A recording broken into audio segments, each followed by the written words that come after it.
Prasar Bharati bill Bharat वर्ष लोकसभा पास है 77 मसीहा एवं 89 से कार्यकारी है। प्रसार भारती बिलटा मु प्रिंट मीडिया को जाऊँ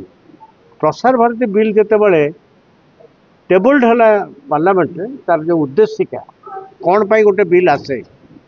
तार लास्ट पेज रे तार उद्देश्य लिखा जाता लिखागला जे भारत वर्ष में गणतंत्र मैच्योरिटी हो सारी तेणु आंकर लक्षण रेखा कौटी हम वैद्युतिक गणमाध्यम जो मैंने कर्तव्यरत सांबादिक एवं मालिक आम छाड़ीदा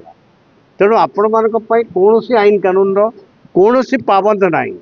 जोटा प्रिंट मीडिया अच्छे तेणु कलेक्टिवली ये हूँ वैद्युतिक गणमाध्यम कनसाइंस बा विवेक से कौ मार्गे निजक परिचालित करेंगे यही विषय में मोर कौन निर्दिष्ट मत ना या रेगुलेट करा अमुक करा।